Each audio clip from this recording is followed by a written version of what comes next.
I Well, the told you tree so. the tree has a lot of different sort of faces, right? At least that's how it looks in some of the Yeah. in the pictures. So the helium voice could be just one of the faces of FUD. I like that. Do we have all the adepts as characters yet in this episode too, or are we still missing a couple of them? We're Like still it's there's one that has not been fully introduced yet. I guess as a bit of alpha, he's sort of he's a bit of a detective. He's almost the internal affairs of the adepts. So he just tries to make sure everything's going smoothly within the circle of adepts. So he's going to have some investigating to do in a later episode. Archie Sherlock. Exactly. hey Ryder. Ryder, hey, There we go. Hello, how are you? good, good. How you doing? Doing great, doing great. It's nice seeing so many PFPs up here with Bin Laden's artwork. Yeah, this is dope. I love these. We actually have Bin Laden as one of the characters, right? That's right. He is taking the role of the 8th adept today.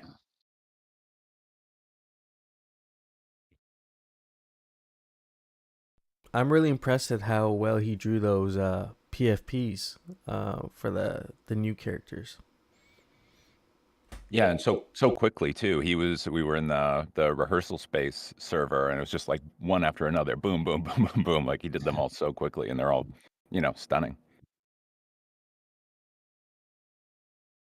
Yeah, Roxiano's the sus butterfly, looking curvy. Thanks. Nice. Yes. Yes, I do enjoy this artwork, yes.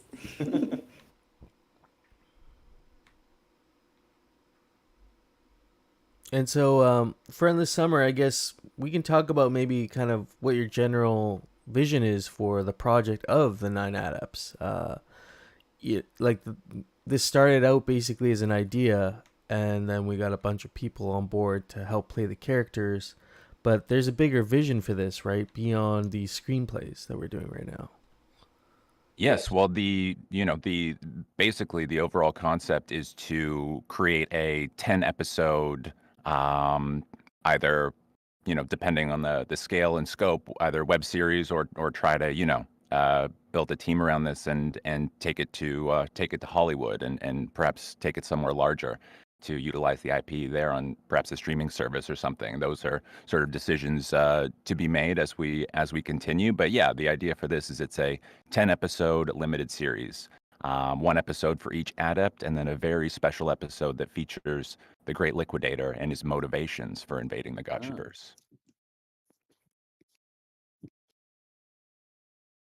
Yeah, so this is going to be, and also partially some of this has been funded by our DTF, right? Just to get things going.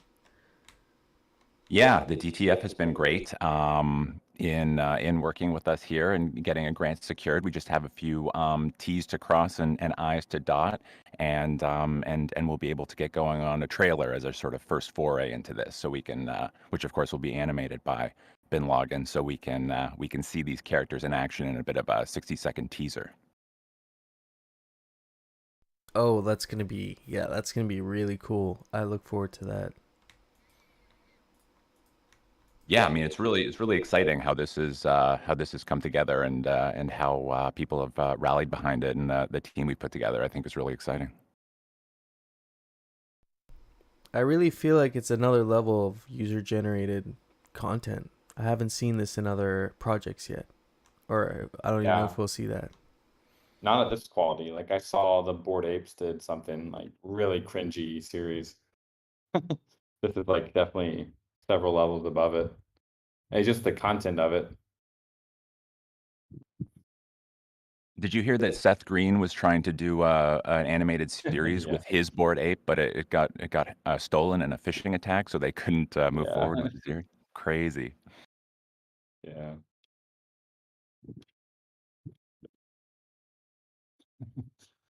So I think we have most of our cast here. Who are we missing? Laura as Daisy, I think. Is she in here?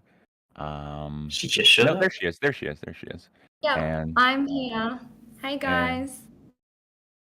Good morning. Hi. Now what time is it, Laura? It is 12 past 10, so getting late for me. The commitment is strong. Yeah, staying up late tonight. You must be in like the west side. Is it Australia or?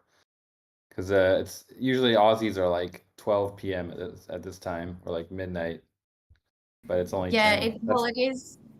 it is midnight back in Australia, but I'm overseas at the moment. Okay. Yeah, I took a break from van life. Oh.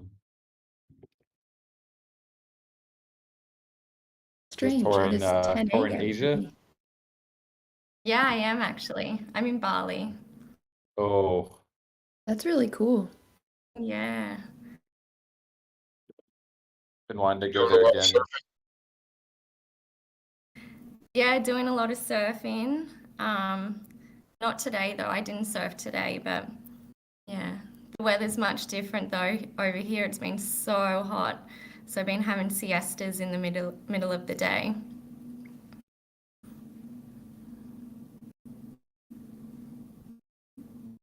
Yeah, that island life, gets warm for sure. It'll knock you out in the middle of the day.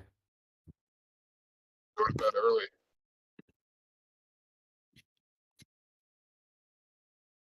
Gotta take naps. Lots of naps. Webb, you're out on the beach right now, aren't you? No, I'm actually inside right now. I'm not at home, but I will be going to the beach later today.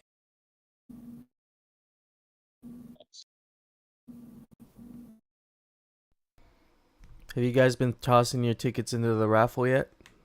This decorations raffle. Oh yeah, you know I have. I can't get enough of those tickets. I'm loving that Fireball app where you put in the number of tickets that you've entered. It shows you your chance of winning. I was looking for that. Where is it? It's fireball.gg. I'll send you the link, or I can post it in the chat. There's so many Yes, tools. it's making me want to get more tickets. It's in the tools, ain't it? Yeah, it's on the main site in the tools section.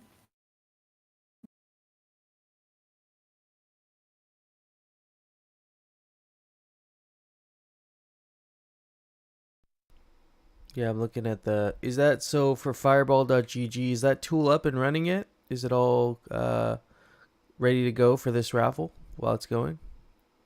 I should check my odds. Yeah, I believe so. They announced on Thursday that it was.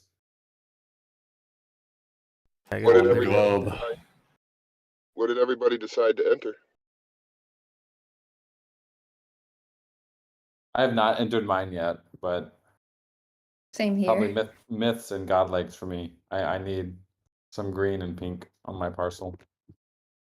I've got I one was good thinking- life. I was thinking myths myself. I just want to get as many raffle gnomes as I can, like on my parcel. So I'm going for commons. So like cover the whole thing in raffle gnome. I had a feeling someone might do that. Have a little gnome forest. I really like the globe. Of course, the lava lamp is nice, but something about that globe. Yeah, I like the globe too. And the flowers. Golden Cross just dropped a tweet here. XP event incoming. Join us for a raffle reveal party and earn 10 XP for your gotcha gang. So that'll be tomorrow. There's going to be a lot going on tomorrow. We'll have the raffle reveal party at 2 p.m. UTC, and then that'll probably last for 20-30 minutes, and then we'll go right into the DAO hangout and go over all the different DAO items that are on schedule. Nice. I like that combo.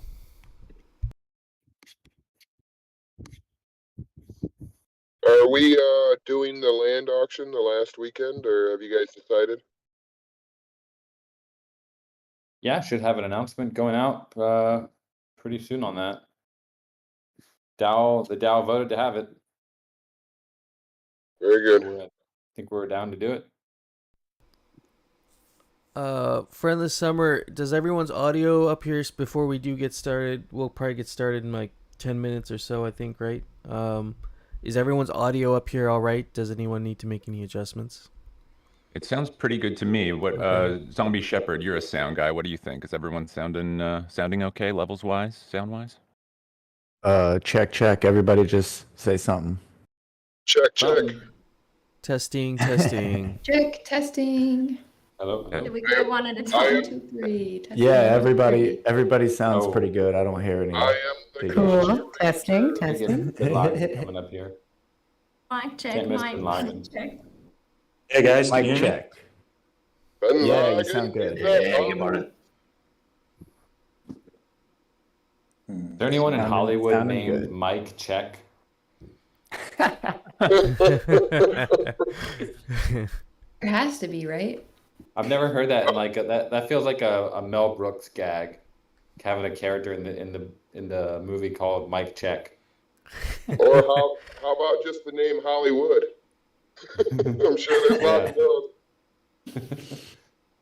Yeah, I never thought of that before, but yeah.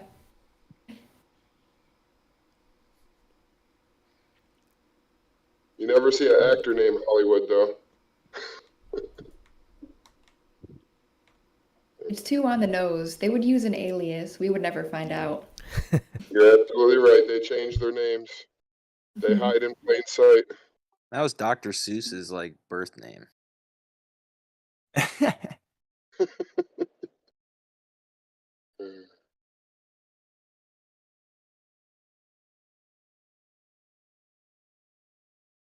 It's nice to have people from all around the world just sitting right here about to do a screen, you know? Yeah, it's pretty amazing, actually. I was just thinking about that. We got people literally from all around the world sitting up here, all come together to do the screenplay. So I think it's unique. Probably a nice twist for the hangout. I think Dr. Wagamy was at work or something. Yeah, he actually had a wedding this weekend. Okay, His sister's getting married. very nice. So now I've told everyone.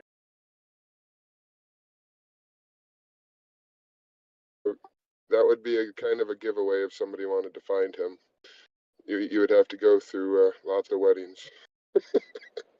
Oh yeah, seriously, this is like wedding peak season.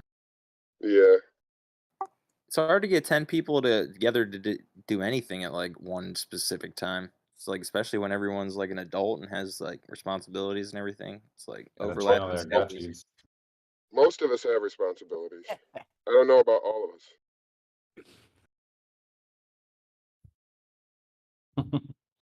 But it is weird how everybody's all around the world with different time zones.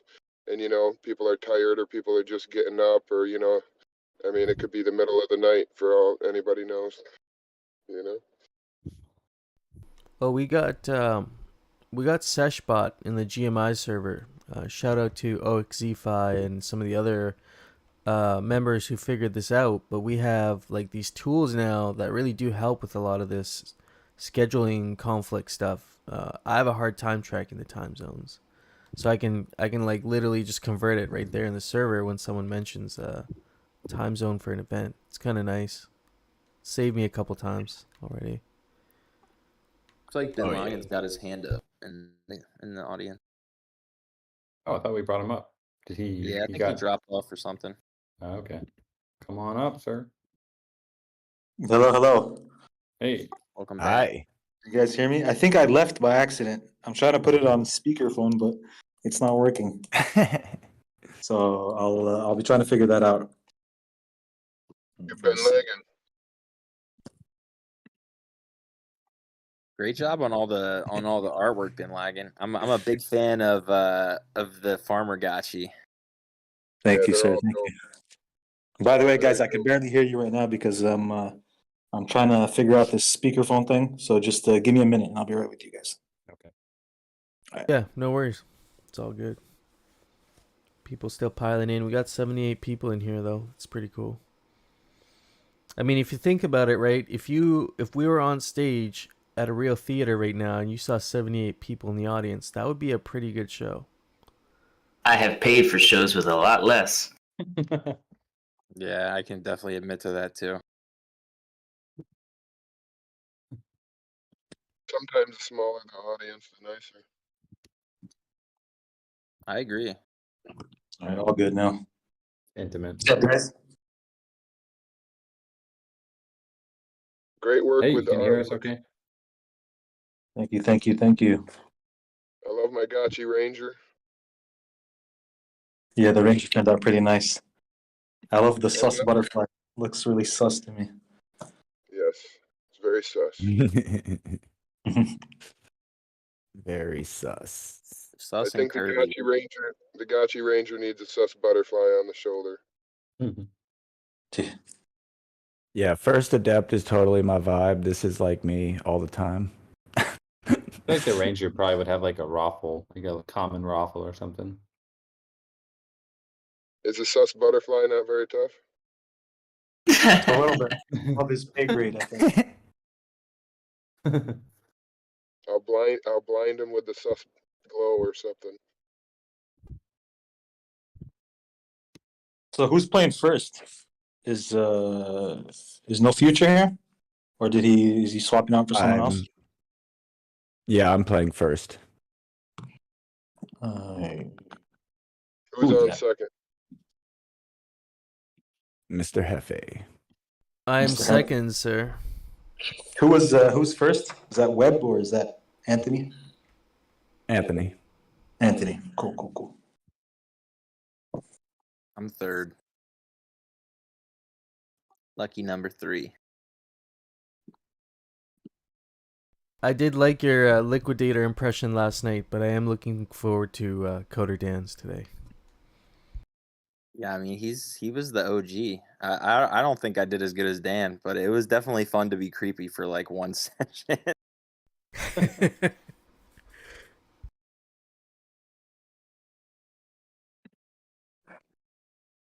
Yeah, Dad's Great Liquidator was great.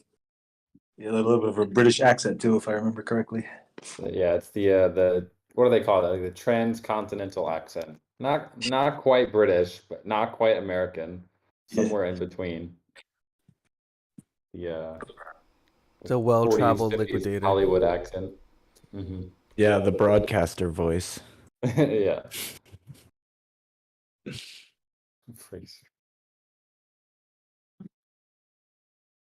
We'll get started here shortly, I guess. We'll, Yeah, let's give it 5 more minutes. Yeah. Kick it off.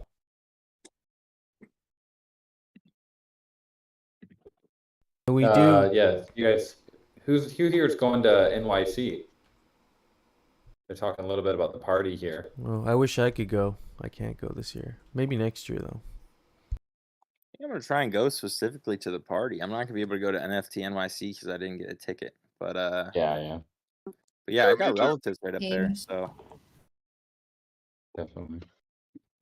I'll be at the rooftop. Rooftop's where the alpha's going to be anyway, so don't really need to pay for Someone will the need to live ticket. stream it for us. oh man, you got to talk to No Future.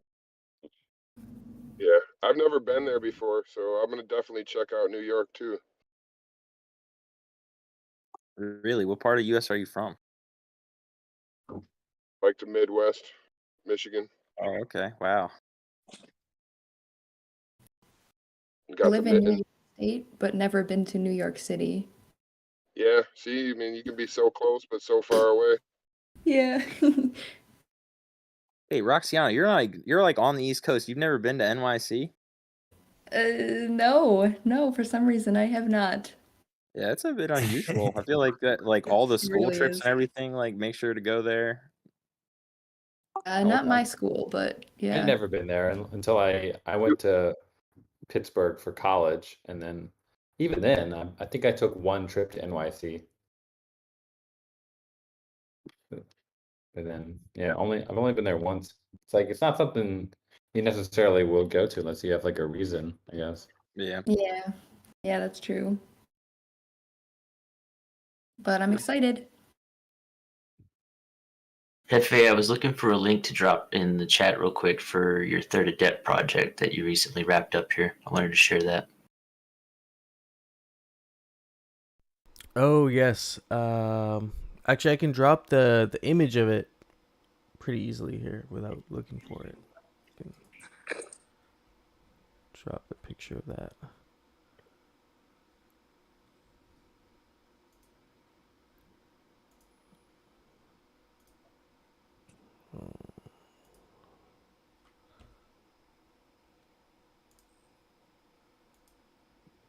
Yeah, this is the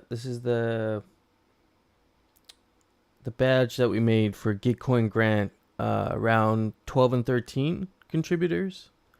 So we gave these out. We have a bunch too for GMI, that we'll probably, we'll give some away.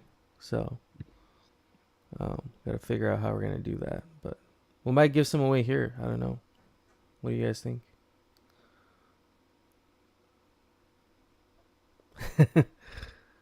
I mean, I'm not opposed to it. You caught me off guard. I don't know. I couldn't talk. I was coughing. Yeah, there's gonna be. I mean, there's 9 adepts in total, so there'll be 9 of these badges. We'll give them away, different ways, and God forbid if you get a complete set, because I wasn't able to be a contributor as the grant producer. I couldn't contribute to 12 or 13 for the Gitcoin, so I didn't end up with one of these. And so even I'm at odds right now to get a complete set of all 9 adepts. Yeah, because I tried to contribute and I can't since you added me.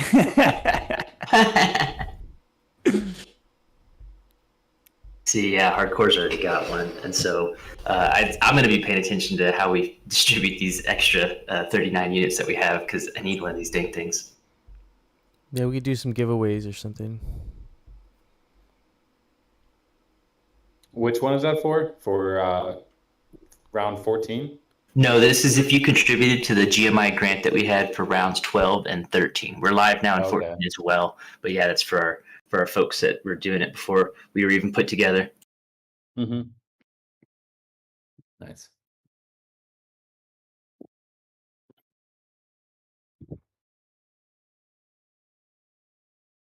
Well, I feel like I'm in the mood for some community theater. I'm up for it. Let's get espionized. Let's do it. Let's do it. Get ready to kill it. Break a leg. All right, here we go. The 9 Adepts, Episode 2, The Second Adept, written by Friendless Summer. Black. Screaming. Wailing. Chaos. Exterior, Alpha Village, night. This once peaceful village on the shore of Alpha Lake is in turmoil. Avagachis run screaming down the roads and barricade themselves in their lodges. A farmer gachi grabs his pitchfork. A miner gachi hefts his pickaxe, arming themselves with their tools. The farmer and miner rush toward the eastern edge of the village. We shoot past them toward Mount Oomph.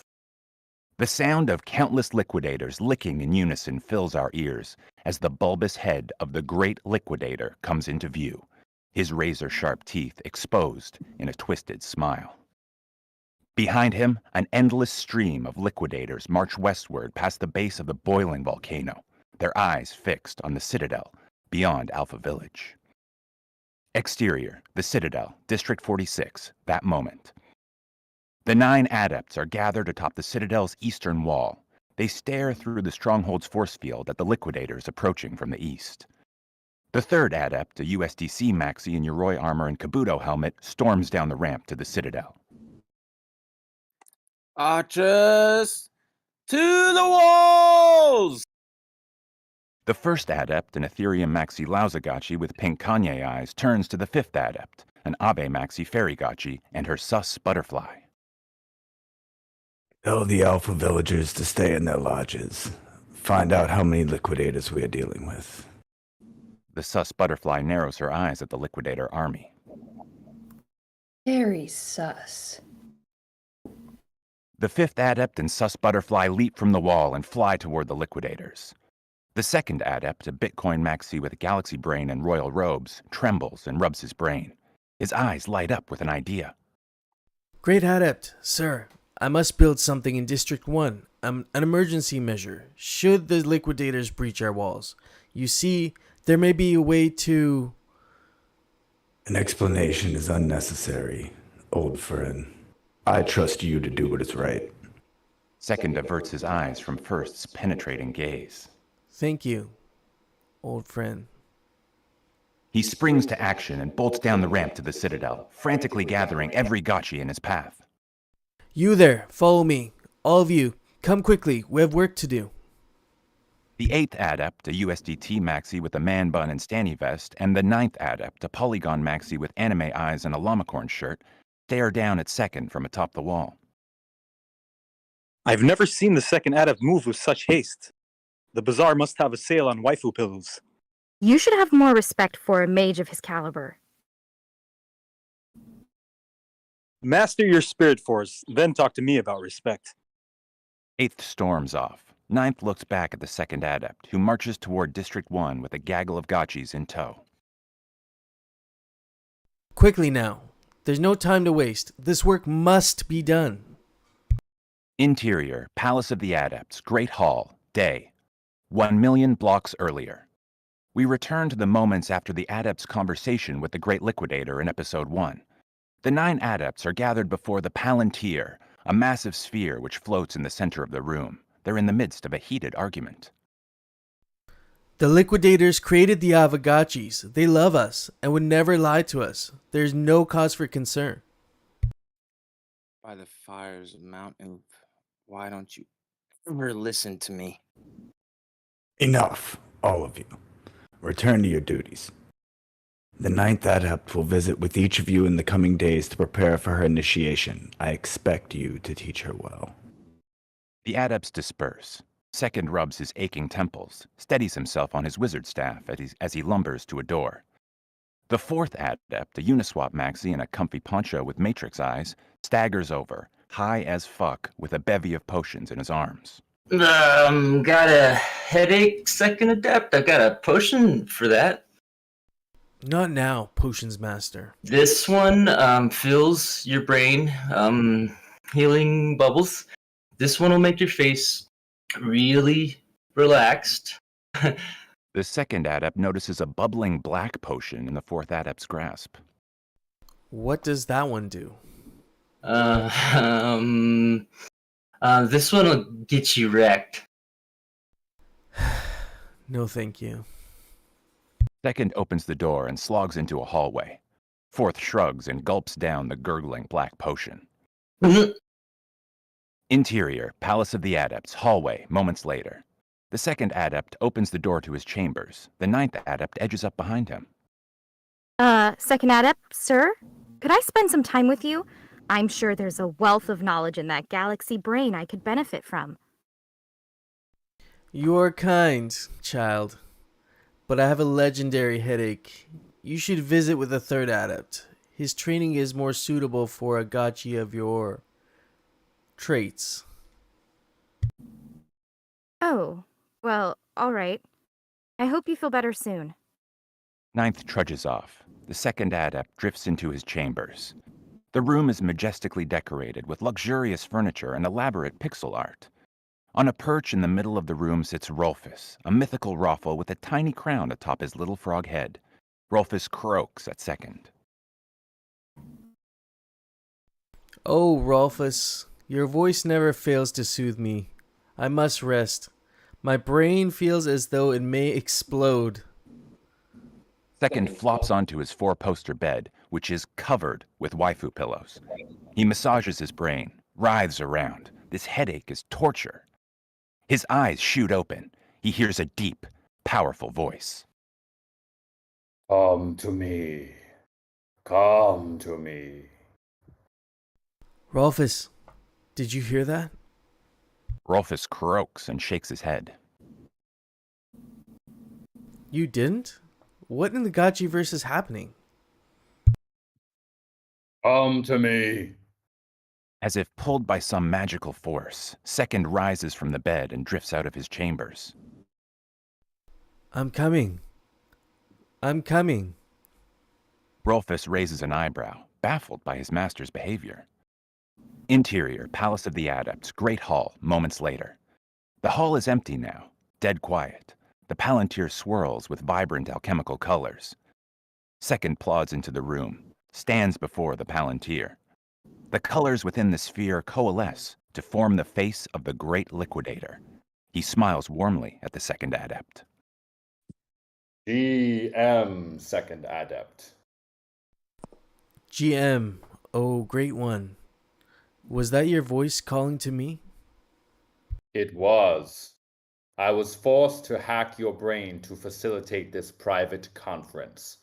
Unfortunately, your headache was an unavoidable side effect. Allow me to ease your suffering. Great Liquidator points one of his tentacles at the Second Adept and whispers an incantation. Red vapor seeps from Second's galaxy brain and evaporates into the air. He breathes a sigh of relief. The headache has left him. Many thanks, Great Liquidator. There is a matter of great import we must discuss. The fate of the realm depends on it. I have been observing the Avagachi's activity from here in the Ether Realm, and I'm afraid the Gotchiverse is on the verge of collapse. It cannot be. The yield fields have been overfarmed. The miners have dug too deep in the caverns. The infinity cliffs could fall into the impassable sea at any moment. The very foundation of the Gotchiverse has been destabilized. But that's impossible. My analytics never lie. Forgive my question, oh great one. But have you informed the first adept of this? Surely he's better suited to address any emergency of this magnitude. It pains me to say that it was the first adept's transgressions that caused this catastrophe. He was once a great leader, but as time wore on, he became self-interested, greedy. Avarice flooded his every pixel, and he condoned this pillaging of the land to fill his own bag. No, I'm afraid the first adept can no longer be trusted. The Second Adept's face falls. His ghostly heart breaks. My oldest friend. Is there anything that can be done to save the realm? The Liquidator's mouth blossoms into a big, toothy grin. There is. Interior, Palace of the Adept, Ninth Adept's chambers, night. Moving boxes are stacked high. There's a small cot in the corner. The Ninth Adept has clearly just moved in. She floats in the center of the tiny room, her eyes closed in concentration. You can do it.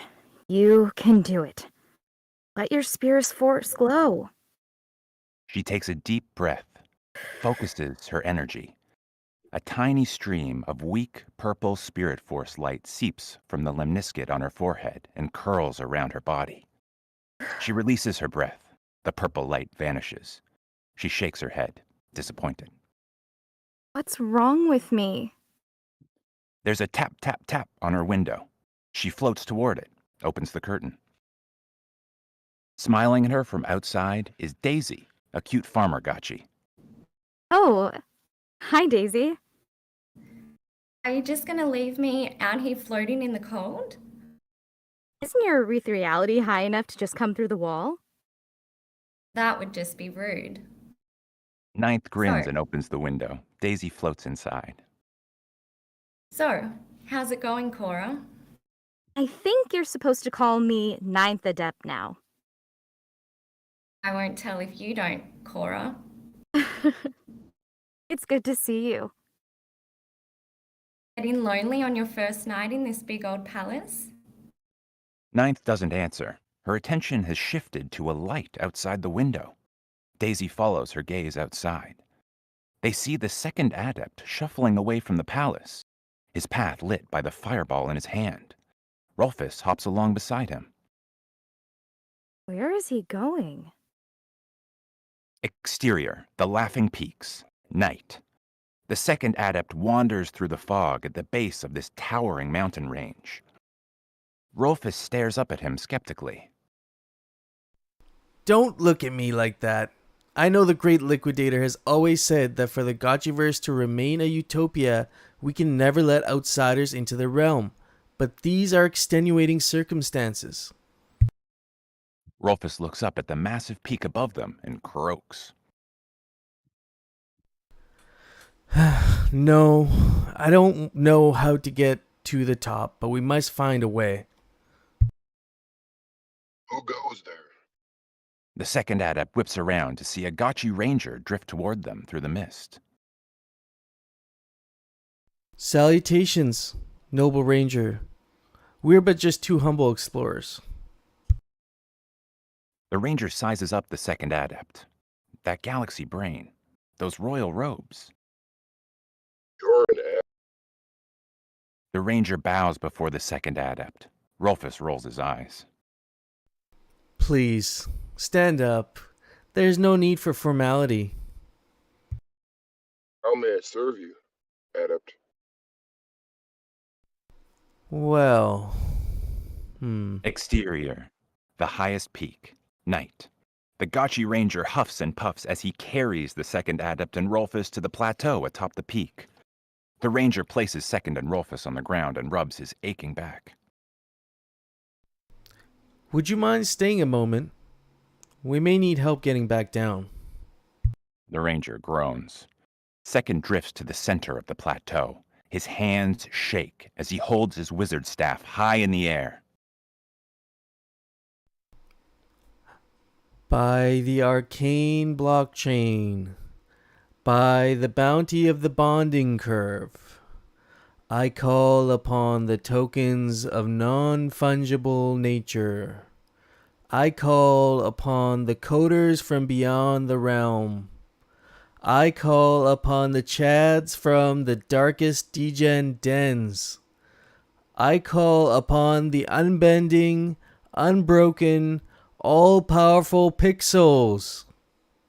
The second adept swirls his staff through the air, points it at the ground before him. The ranger's jaw drops as a torrent of blinding pink light shoots from the second adept's staff. The light morphs into a stone doorway, which fills with ethereal luminescence. It's a portal. The second adept falls onto his back, exhausted. Rolfus's eyes widen with terror as the ranger drifts toward the portal. Beautiful. A long, slimy tongue shoots out from the portal. It savagely licks the ranger's face. The ranger crumples to the ground. The second adept gasps, scrambles up off the ground, backs away from the pulsating portal. A dark silhouette appears within the portal and steps out. It is a purple liquidator. Its soulless eyes stare down at the prostrate ranger.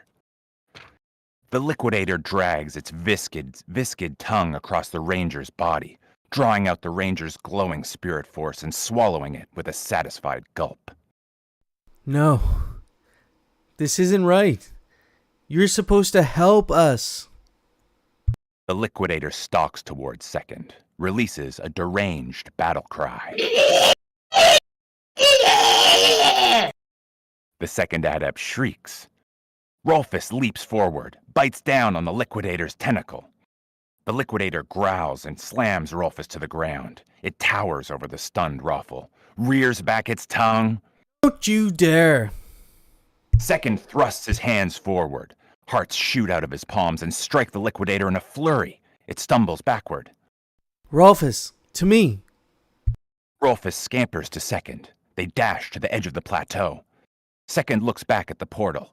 Another liquidator steps out of it. Then another. And another. What have I done? Second and Rolfus leap off the plateau and tumble down the mountain. Exterior. Palace of the Adepts. Sunrise. Bruised, battered, and covered with dirt. The second adept and Rolfus limp toward the Grand Palace. How could I be such a fool? I never thought that the Great Liquidator would deceive me. Rolfus casts a questioning gaze up at second. No, dear Rolfus, I can never tell the others. They would strip me of my title, cast me out into the beyond. Then how would I take care of you? Rolfus's lips quiver. He blinks back tears. But I will promise you this. I will make this right. Somehow. Exterior, the Citadel, District 1, night. We are back in present day. The second adept's gaggle of gotchis breathe heavy as they construct a massive stone doorway that towers above the Citadel in the very center of District 1. The second adept floats above it, sweating and panting as he secures stones atop the doorway. The great portal is nearly complete. The first and ninth adepts stare up at the second. Great Adept? Is that thing? It is the great portal, a last resort. I pray we never have to use it. The fourth adept steps up beside the first, takes a big swig of a potion, and calls out to the second adept. I didn't know mages did manual labor. The second adept beams down at him, proud of his work. I'm a new breed of mage. A portal mage. Cut to black. The end. Dope, guys. Wow, you guys are great. Good stuff, guys. Nice. Mike Alien was hilarious. We get I another know, primal I was scream? cracking up so hard at that. That was so funny. Dad, was that you that did the deranged battle cry? That's very natural for me. Very nice. Love it.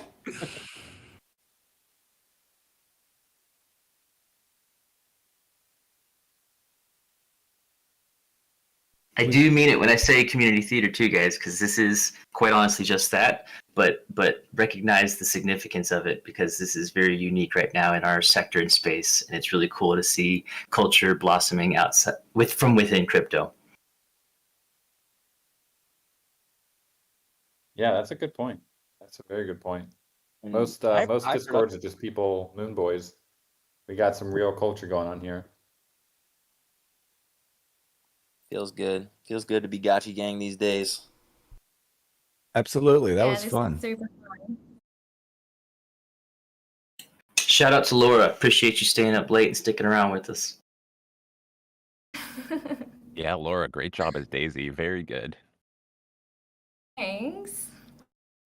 Yeah, And that was the really accent fun. I've really- never done anything like this before.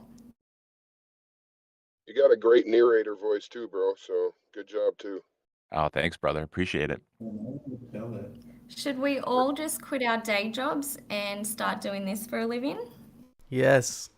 Yeah, let's take this on the road. Absolutely. You could just like all do it from home and make like a cartoon, you know, or a TV show. Oh yeah. Let's do it. Crazier things have happened. Yeah. I mean, I actually do that. I run an animation studio and I end up doing most of the voice acting myself just because our projects are so small and have so few voices. The That's what you already do? multi-voice. What? Yeah, like Zim Timo is the production studio, me and my animation partner. Like she does all the animation and I do everything else literally. Wow. Wow. And I only hire out like when we have a budget big enough to be able to do so, but other than that, I just do it all myself. That's That's pretty amazing. crazy. So you got more than one voice then? Oh, yeah, for sure. Like so yeah. Definitely. We have animations that I did all of the voices in. I will work for FUD. He's No being humble fun too, here. guys. I would like to point out that Anthony's one of my most successful examples of like doing the Web3 DAO thing and just the hustle. He is one of the hardest workers I've seen and is busy every freaking week. Thank you, Kayla. That's a lot coming from you, especially. I was telling Hefe this the other day, and we're on track, right? I think from within our group, I'm seeing one of the strongest conversion rates into like Web3 employment in some way, shape, or form. Some sorts of transition from, oh, I used to do this, but now I do this. We have a pretty high conversion rate of that in this community. Yeah, I'd say so. You know, I think it's just the amount of exposure that you get with Avagachi too.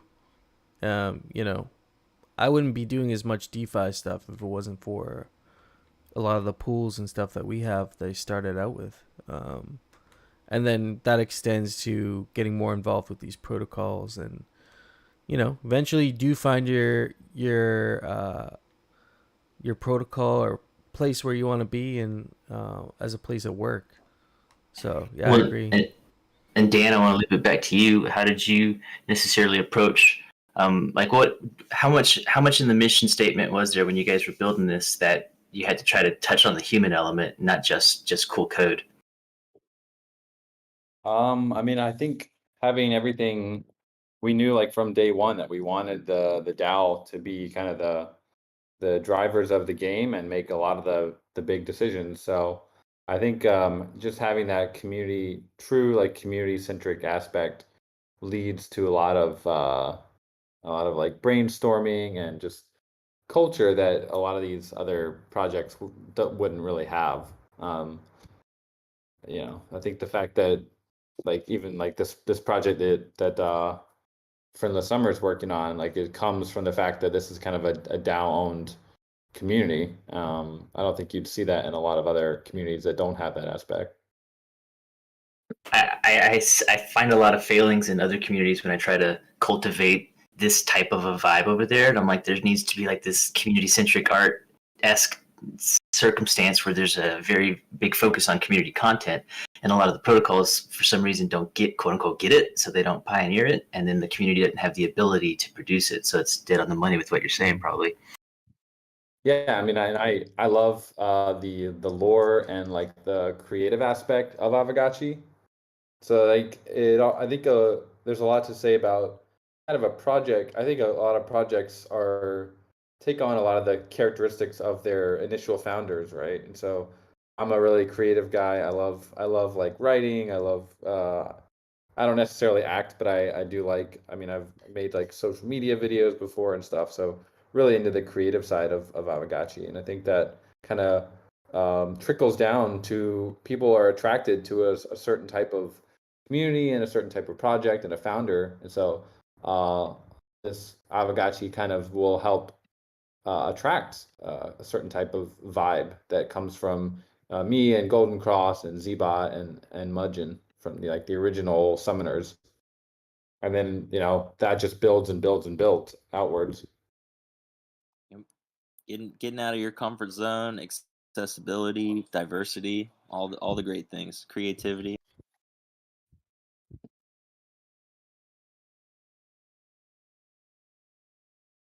All right, guys. Well, I have to go to the beach now, but it's been a great pleasure serving on cast with all you guys, and great work to everyone that wrote and performed, and big shout out to the potion Gachi, who might be my favorite piece of artwork now. Like with the huge eyes. I love the matrix eyes on that.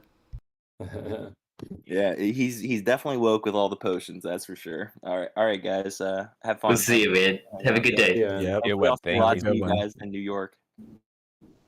Have fun. Yep, later. Yeah, see you. Bye. Later, Web. Peace. Yeah, so I mean, it's cool. This was really fun. With everybody in the audience here, we're still gonna have our regular Saturday hangout / programming and talk about, you know, the things we always kind of go over. But yeah, this was a really good way to spice things up a bit. Definitely. Do we have any hands in the audience? Anyone ready to hop up here now? We can open things up and get a little more casual. I got a quick question. With all the new gaming coming onto Polygon, what do you think, Coder Dan or Jesse, about like the gas prices going up? Yeah, I mean, I think my post the other day about Aave alluded to this. Obviously, as Polygon gets more projects on it, and especially more play to earn type projects like Avagachi or like Pagaxi or Sunflower, I think so far they've handled it pretty well. I mean, generally we're at 30 gas, like 30 Gwei transaction. So, I mean, I think as there's more and more adoption, the gas probably will increase unless, which is what we've kind of seen happening, the validators are increasing their blocks. So when Polygon first started, it was at, I think it was at 20 million gas per block, and now the average is around 25 million per block. So there's been a 25% increase in throughput. That has a lot of technical ramifications that the validators need to work through because it adds more load for them.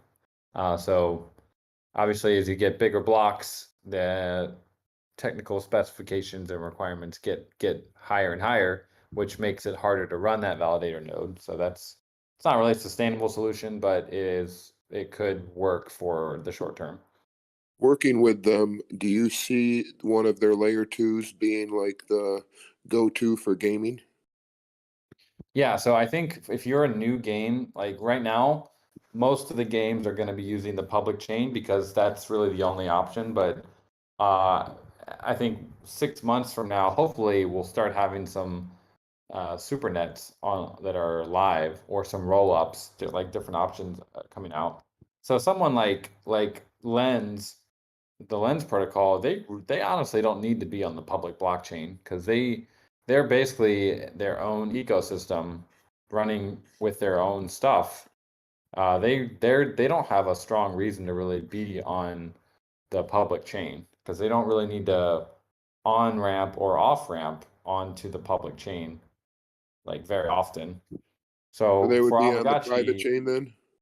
well, they would basically make their own Lens chain, which would be a supernet that can settle back onto the public chain on Basically the like a bubble on Polygon. top of the supernet or whatever.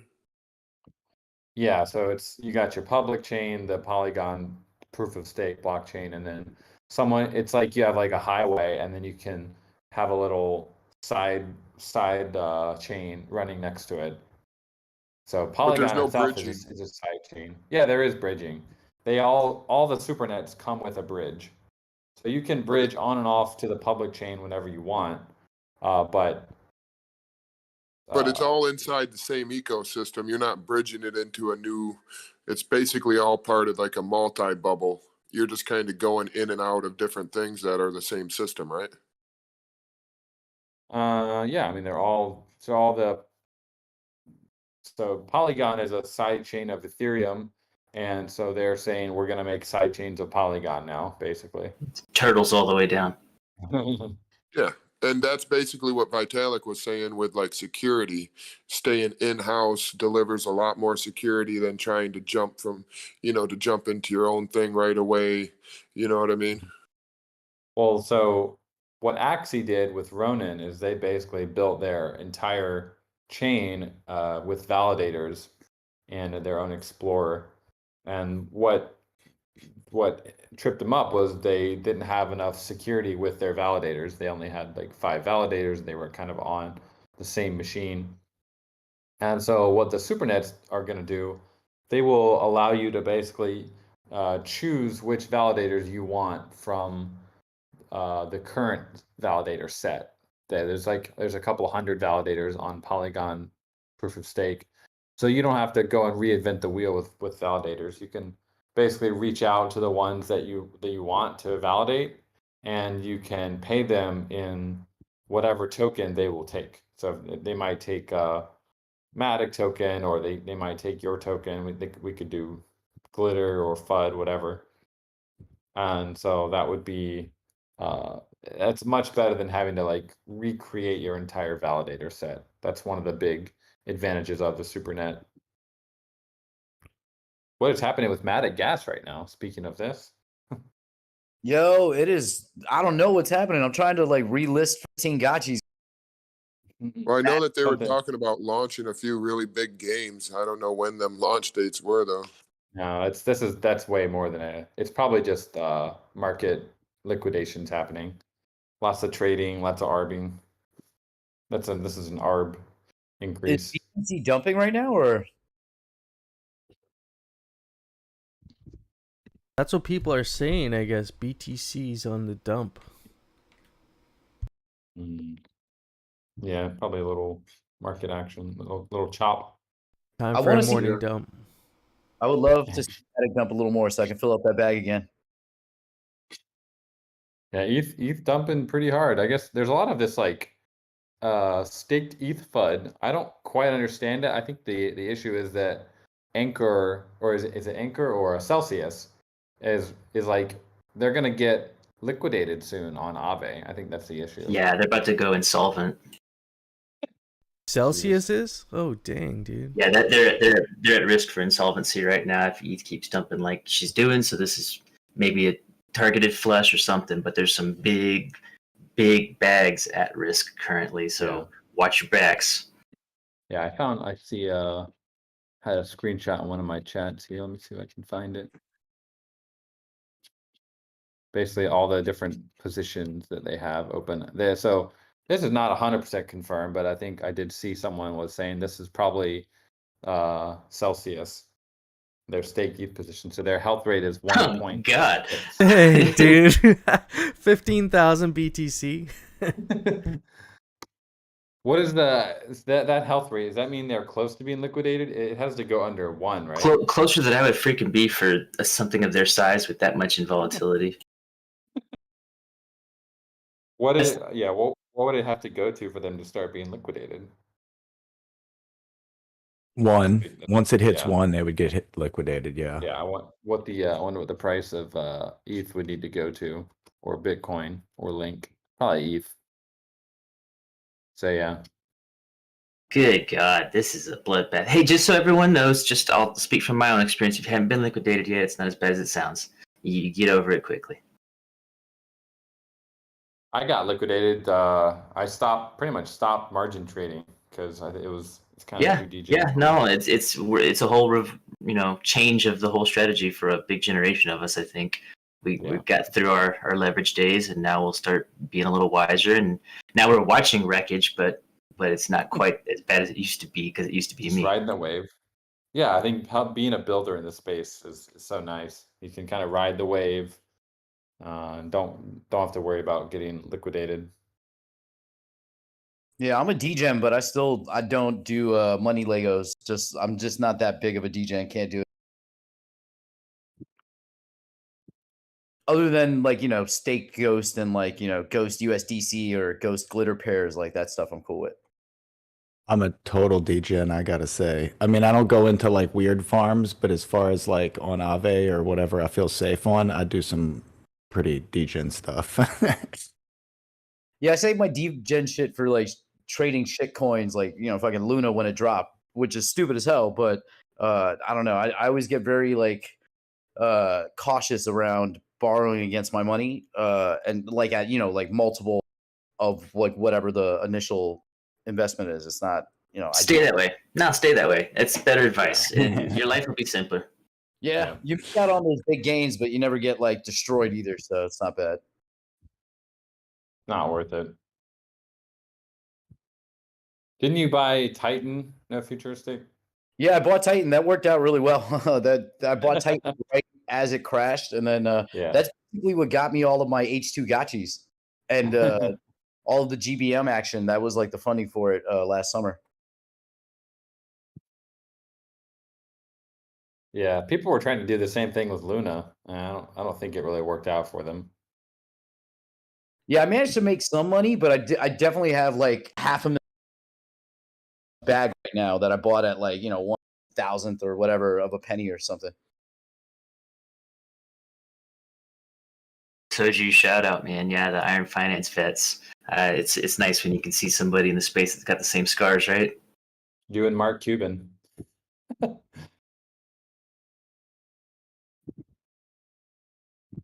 That was a sad story for me. Actually, I went on vacation for a week, and I had a little group that we all degen with.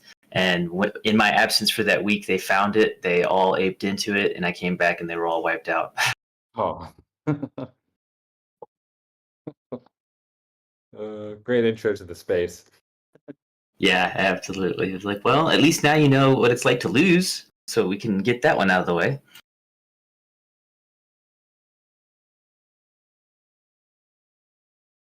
AJ, which protocol has the lowest liquidation fees? Is it Aave? I think I don't know about the fee, but I know that Aave only liquidates a portion, right? They don't liquidate your entire bag if you go under your health factor, which is nice. But I don't know about the fee. My friend got liquidated on, I think it was Badger. He didn't realize that if you go just a little bit under your health factor, they would like liquidate your entire position. Oh Lord, yeah, it's a whole take. Yeah. Cheetah was that way in the early days. They used to have a grief counseling channel in their Discord. Jeez. Yeah, he got hacked and Aave. liquidated by I Badger. think the Aave fee is 1% on top of your liquidation. It's not that big a fee. I mean, 1% is a lot, but still. Flame Smokescreen's not in here this morning. I don't know where he's at, but he's been playing the Instadap flipping game massively successfully over the last week or two. I haven't had the energy to pay attention right now, but he's been doing really well.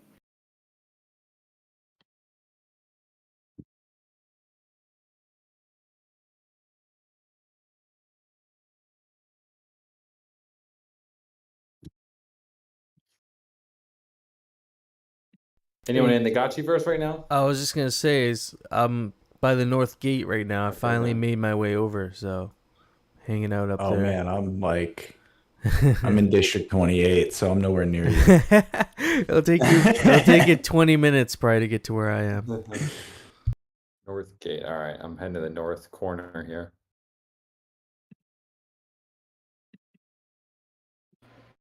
Everyone feeling lucky for tomorrow's raffle? Yeah, I'm feeling good. I got some rare tickets. I bought a whole bunch yesterday. Just ready. I just think it's weird, this raffle, because it's the first time that we've seen raffle ticket prices actually go down going into the raffle. But I think it's because the Gotchi Vault distributed 450 million friends to its holders. So that kind of ruined my raffle strategy this time. But we'll see what happens with the land raffle. Yeah, I agree with you, man. It really was the first time that I've seen the raffle tickets go down. For the most part, I've always seen them pump. Yeah. I know I got some common tickets and uncommon tickets from Gotchi Vault. So I wonder how many tickets long-term hardcore Vigo stakers got, because I had a little amount. But I'll share that because I have been in there since they launched VGhost, and so I've just been sitting, and so I ended up with like 1 godlike, 5 mythicals, 25 legendaries, 80 some odd rares, 100 and some odd the uncommons, and like 850 commons. And so I was actually really pretty happy with that, because I'm typically not a raffle player, and I usually don't go out of pocket to buy raffle tickets, and I don't stake for friends. I do other things with my ghost. And so for me as an individual, it actually ended up being a really beneficial circumstance. Coder Dan, I don't know. We talked about it in the Gotchi space last Sunday, but I don't know if it's been brought up to you or anybody within the Avagachi team at all. But Dr. Wagme floated out an idea of doing rarity farming for the land. Have you heard about this at all? Has there been any discussion in the Discord about this? I think most of the discussion is on the forum right now. I did see it. I responded a little bit. I mean, I think my take on it is I think it's definitely I figured eventually someone would like broach this idea because it is an interesting idea. My take is I think it's still too early to start attaching yields to these items that are kind of supposed to be non-yield bearing. They're supposed to just be aesthetic or for gameplay. So if you start attaching like a potential yield opportunity to it, I just think it's gonna could potentially debase what could become like collector's items in the game later that are just for collectors. They're for fun rather than like trying to become this like pay to win kind of contest.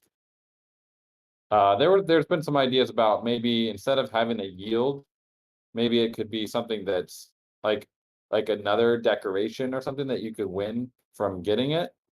So it would still be kind of a yield, but it would be an item that is also a decoration that you could sell, or maybe it's non-transferable. I don't know, but it would like basically not a direct yield in Alchemica. Can I ask a silly question here then, just as I'm tuning into this conversation, I haven't caught up. So like with rarity farming, BRS and wearables, it makes sense. With land, what's the suggested like a metric of measurement for whose land is better than others or something? Yeah, that's a whole thing we'd have to figure out. So with decorations, there are tiers. There's the 6 tiers that we can see. The golden altars would be, you probably have to like look at how many exist, how many are equipped, I guess, and maybe assign the limited edition items like a point value. Just a kind of a left field thing that might be interesting to throw it into the mix is land is such a visual experience, such a tangible experience to go to the Gotchiverse and see it. Is there any opportunity that we could do something? They have a thing around here called the Parade of Homes, which is very much like the public deciding on which ones are the baddest of asses. And so maybe it's not something that's done on a mathematical, maybe it's done on some kind of public voting system. Yeah, I've actually figured it could be something similar to that. One of the ideas we had very early was basically like we can kind of monitor and track which parcels are the most heavily visited, and there could be some benefits based on basically foot traffic to a parcel. So there'd be this like kind of an incentive to pimp out your parcel and make it worth people visiting and like checking out, or you could like hold parties there to just attract more people. And obviously there's going to be if there's any sort of incentive attached to it, there's going to be people trying to exploit that with like getting all their bots or their friends to go join. So foot traffic is a cool metric, but it's like kind of like having upvotes on Reddit. It's like something that's a bit hard to prevent people from sibling. I like making it more interactive, like you said. Like maybe you have to go interact with the decoration somehow, and it's based on how many times you interact with it, or how much time you spend on the parcel, like you're saying in blocks. Yeah, because there would be kind of an opportunity cost to having a gotchi standing on a parcel rather than being out there foraging. So it could be something related to time spent on the parcel. Because if your gotchi is standing on a parcel all day, rather than going out and picking up spillover, it's not really. You'd have to definitely think about that. So it probably means that you're on there for a specific reason, like you're having a hangout or something, which is good. Yeah, guilds, everyone stand on this parcel all day. We will bribe you.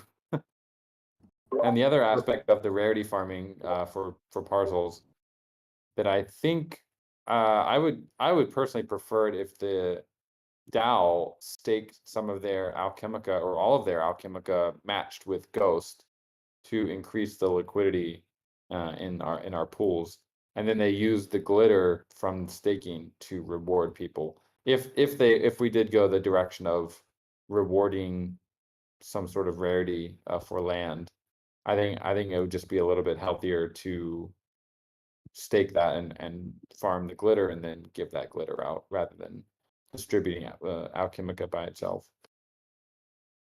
Actually, this might be a conversation for tomorrow's DAO meeting, but I would love to like open up the conversation to figuring out ways that maybe some of the fees that the DAO receives can be allocated towards Pixelcraft, like for some of your, I guess, your expenses for server needs, stuff like that. I don't know if anybody wants to talk about that, but I think it would be smart for us to start doing that to give you guys a little more runway like we were talking about last week with like looking for like a bot czar, stuff like that.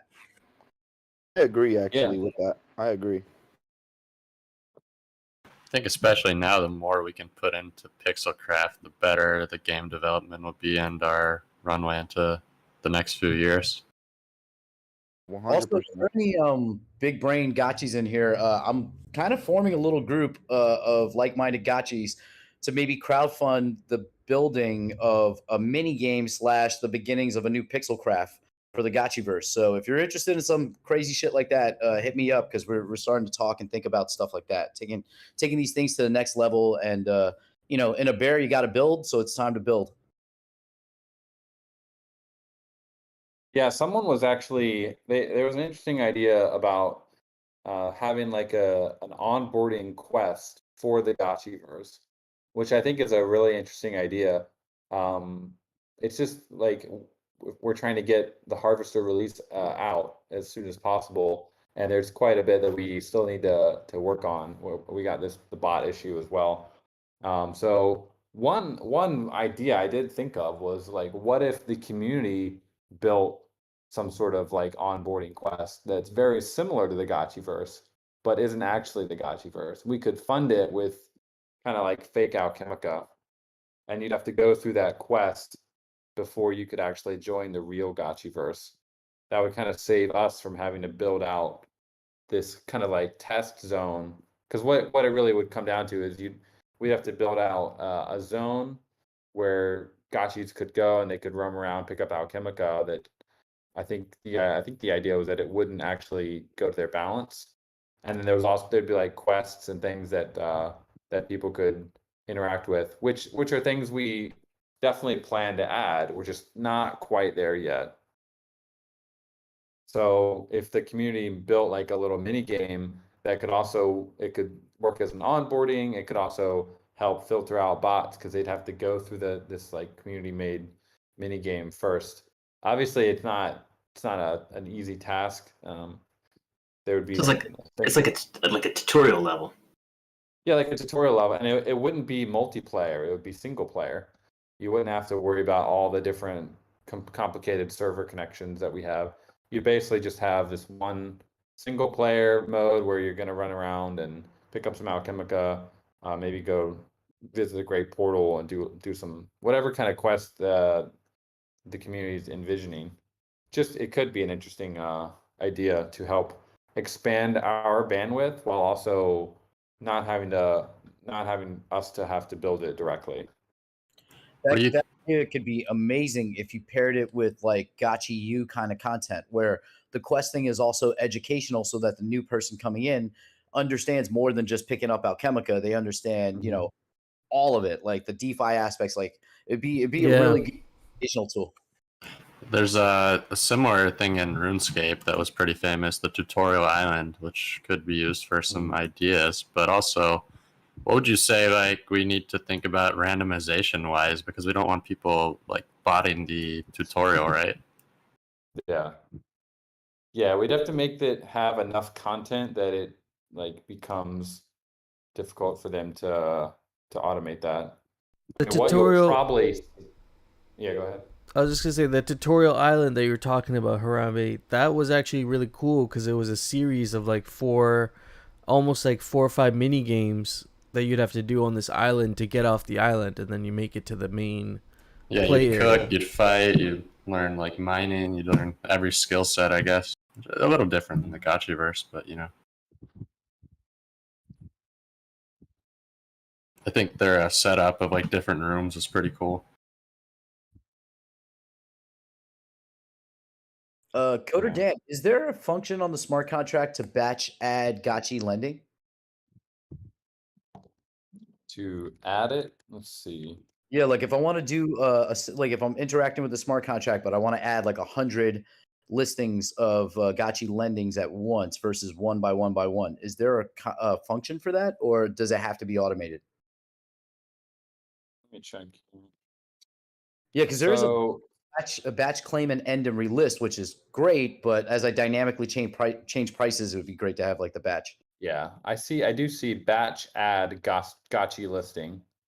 There's a bunch of batch functions that we just haven't had the bandwidth to add to the front end yet. So we got batch, add, gotchi listing, which it takes a struct, which is like kind of a special form of a variable that you'd have to input, which is a little bit hard to do that in Looper. So for that you probably want to add like make a very basic JavaScript script to be able to run. So you got your batch add, batch cancel, batch claim and end, batch claim and end and relist, and batch extend gotchi lending. Those are all the different batch production Yeah, functions. it's weird because on Looper Dev, there's actually 2 extra ones that in that gotchi lending facet. It's like a batch cancel gotchi, and then batch cancel gotchi like lending by token. So like at the beginning of all this, I kept using the wrong one and like freaking myself out, like, why isn't it working? And it's like I realized, oh, I'm on the wrong function. There's like this extra one for some reason. Yeah, one of them is by the token ID of your gotchi. So if you have like gotchi ID 69, then you could call batch cancel gotchi lending by token with gotchi ID 69, and it will cancel whichever listing is for that gotchi ID of 69. Whereas batch cancel gotchi lending takes a listing ID, which is there's like 600, 700,000 of those now. So you just have to find the listing ID and then input that, and that'll cancel it. Okay, that's good to know. Do you, if possible, when we're entering the Gotchiverse, when we're looking for parcels, we put the names in. Is there any way to also add in the token number as a searchable, like, to sort?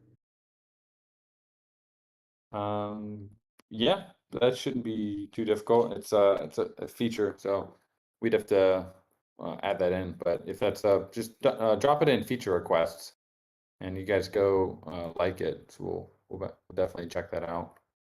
So Dan, I'm dying to ask you. At the last call during it was during the week. I forget what type of call it was, but I think it was announcing the decoration raffle. Yeah. You said when we go 3D. Can you give us some insight on your ideas for that? Yeah, so I mean, Phaser actually does support 3D, and so a lot of the assets that we're building are actually 3D models. So what we kind of do envision eventually is having like a 3D Gotchiverse still built in Phaser. Probably wouldn't need to do like Unreal for that.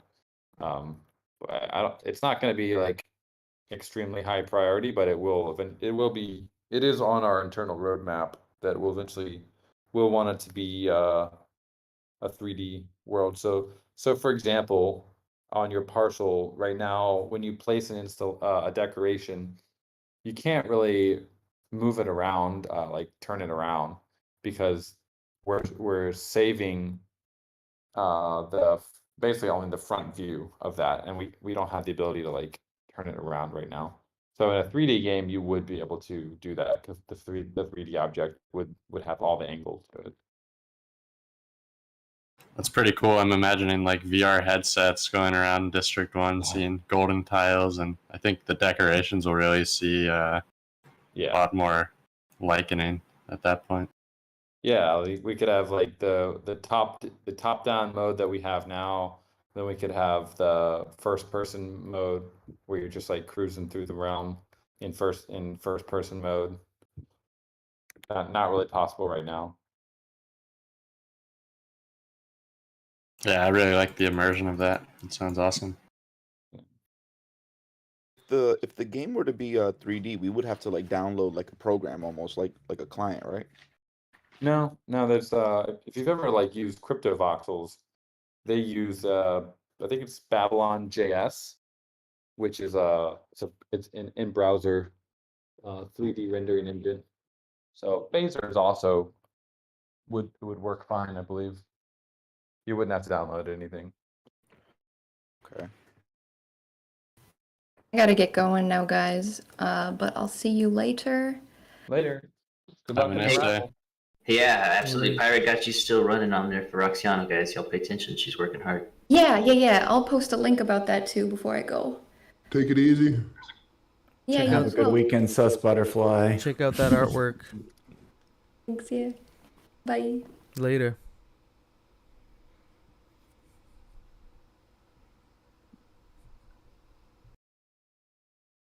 I made it to the North Gate. I see that. I'm chilling. I'm chilling with Zombie Shepherd here at the North Gate. Were you just traveling that whole time? Because you were quiet for a while, so I figured maybe you're walking across the whole like dang citadel. I was just traveling. Yep. Yeah, I've been in the Gotchiverse a lot, but it's mostly just been channeling. Like there'll be Alchemica around me, and I'm like, I just don't have time to pick this up. I'm sorry, guys. Like, Unless Yeah. it's the giant keck or keck, you know. Picking up pennies. You gotta go for the keck, It's right? the for the you guys. I'm running around here. If sometimes the direction is not actually accurate, like it'll be facing one way, but I'm moving the other way. Is that happening for anyone else? Maybe It seems to be really The bad side scroller today. thing? Yeah, I don't normally have that issue, but today it seems really bad that you can't get it to face the direction you're going. Yeah, yeah. I think they were pushing some optimizations that might have broken that. Hey, I was It doesn't wondering. happen a lot, but it's occasional. I had a quick question about the bubble ups. I know we've been trying to talk about it the last couple of sessions, and I was just wondering if we could have any kind of alpha on bubble ups or being near, rivers of Kilmica. Honestly, I mean, it's not something that we're really prioritizing right now, just because there's so much other functionality, and it's just going to add more pressure on Alchemica prices. So if it's something like the DAO is really interested in, then I think we should continue the conversation in the DAO forum. Okay, cool. I was just wondering.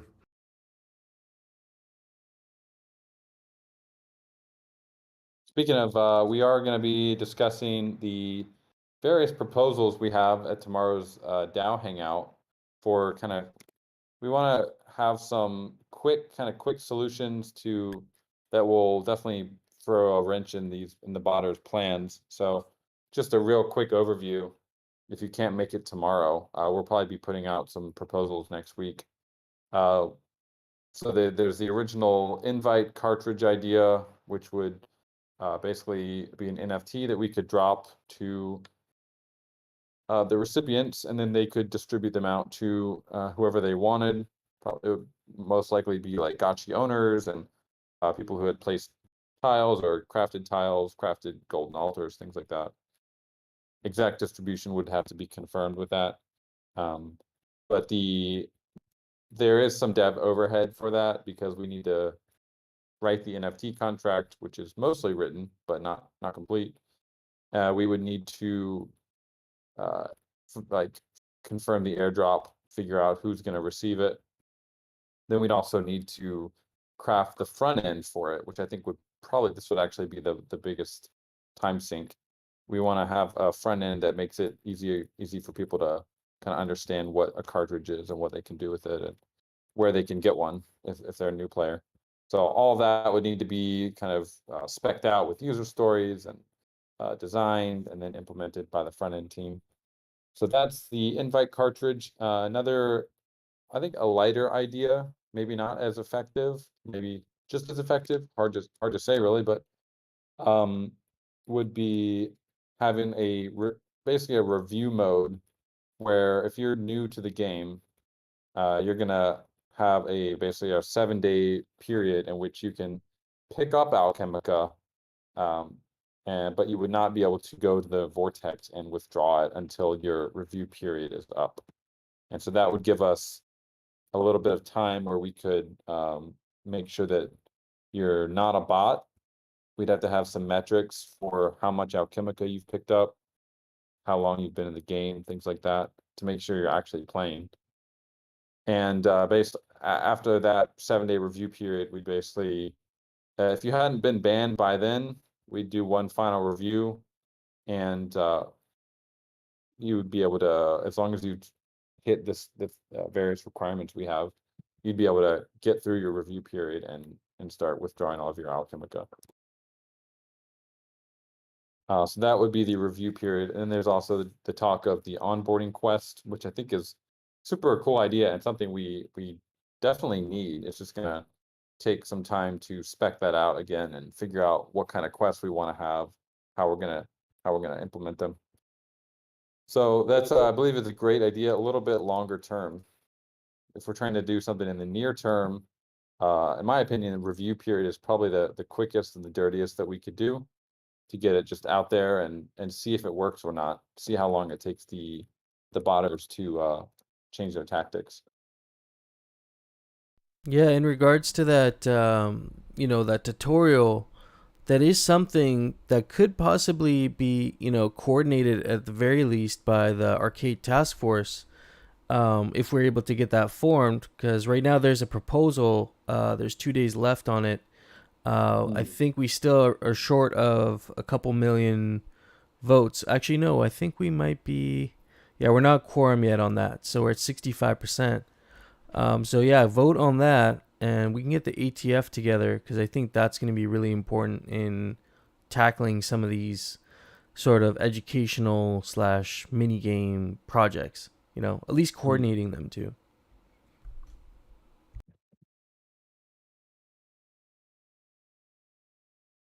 Yeah, I'm just taking a look at the proposal here. If you guys haven't voted on it. Looks like the vault has not voted on it. Does anyone know what the vault is planning to do? I've not talked to Wagme yet, but I feel like it would help them out too with the educational aspect of helping players get started for sure.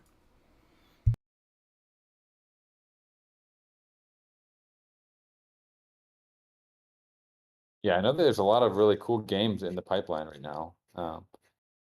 I would love to hear a little bit more about the games that are kind of in the pipeline, like to know what kind of like reward structure they're planning to use. Like, are they going to use Alchemica? Obviously, that'd be the coolest. How are they planning to? Are there going to be in-game rewards, or I haven't really followed it that closely. Yeah, so I mean the first objective would be creating some standards, to have secure games that we can actually run for competitions.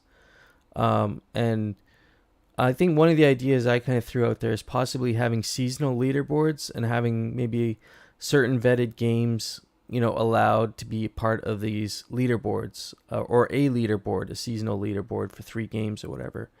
And you would have these festivals / competitions, and then the prizes could be based on glitter or friends, because I know the ATF also has funds already allocated for game development that are being staked currently, and they are generating friends and glitter, so that could be a potential use case for those as well. Yeah, totally. I think having periodic gaming events is going to kind of bring the fun aspect back into Aavegotchi, like, not saying that collecting Alchemica isn't fun, but we need a little bit more variety, I think, and different ways to interact with an Aavegotchi.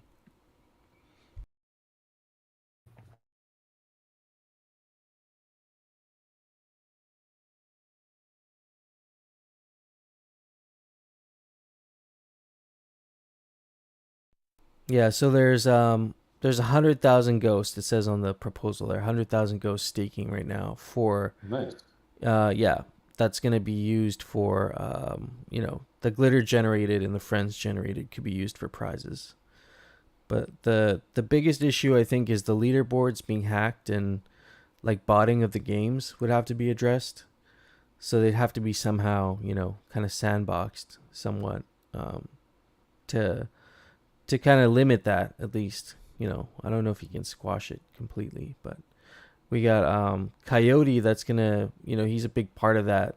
He's a big piece of that. There's also some really big brain devs that are in that group too. So I think it's gonna be great to start getting the framework together for that, and then like No Future was saying, there's other groups that are interested in creating other pixel crafts. So we could probably help with that process as well. So yeah, I think it's gonna be really beneficial. Yeah, cool. Eddie says, got ideas for that, by the way. For what is that referring to? The anti-bot for the Oh, minigame. nice. Just found some tech.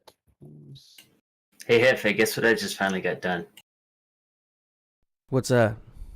I finally got 6 new votes up on the GMI Aragon for our incoming candidates. That's been a long time coming. So OXZFi, John Gachi, Hardcore, Backside.bz, Contact, and Harambe. Those guys are all going up for vote to get their GMI tokens. So let's make sure we ping all of our folks and please try to get them to vote. We got 3 days to get it done. Nice. Oh, we got a token too. Okay. I'm on it. Yeah, right on. Thanks, guys. It's your voting Is that token. Aragon on Polygon? Yeah, absolutely. Nice. Just remember to set your gas appropriately because Aragon doesn't do that, and it will lowball the shit out of it. Great advice. Absolutely. Aragon is functional, but she sure ain't perfect. Yeah. Coder Dan, can I ask you a weird technical question? When I'm using Looper Dev, the gas fees tend to be lower than when I use the UI or like even Gotchi lending, or is automation the reason why the gas fee is higher if you're using like Gelato or something like that? So on our UI, we do up the gas a little bit higher than the market aggressive, which is probably what you're referring to there. Because there's a lot of times when the market is like unstable, and so we'll generally set it a bit above what the API is considered to be like a high rate. That's why the rates on Avagachi.com and the Gachiverse are generally a little bit higher. For Gelato, I'm not sure. I haven't really used it. It's probably helpful so you don't get like a million pings why my transaction failed. Yeah, that's pretty much it. That's like one of the biggest blockchain issues. People are always like, what happened to my I make like 30 transactions and one of them is pending. They don't realize it's pending, so they make a bunch of transactions and never goes through. So we just like to set it a little bit higher than what's recommended. Yeah, that makes perfect sense. No, I during the GBM auctions, I'm one of those people that ends up putting in 50 transactions and not realizing they're not going through. Yeah. I did have a question. I've been out of the loop a bit on harvester discussion. I've heard people say 1-2 months. I don't know if that was from a good source though. Is there anything anybody's heard? As far as when they're gonna go online? Yep. Yeah, we are definitely aiming for we're gonna have one final discussion with the dev team next Tuesday, and then we should be very clear about what the final date will be. But we're looking at early to mid-July for a harvester release with harvesters, reservoirs, makers, and maybe some quality of life improvements for the social features. Thanks. Yeah, that's awesome. You guys, I heard you're going to be reviewing the recipes proposed by Notorious and Mikey, right? Yeah, we reviewed those last week, and I believe actually Let's Go Bankless was looking at it very, very closely, and we did discuss it the other day, and had an idea for recipe B, which was kind of our favorite. We thought it would be useful to double the build time of the harvesters for recipe B. And that's just because there's so much glitter out there right now that without what the build times currently were, someone would be able to get to a level 9 within basically with only about 30 million glitter. So not really a big obviously it would be an investment, but they'd be able to get that back a much quicker. So we think it'd be prudent to increase the build time a little bit. Yeah, I think B is probably going to be the winner.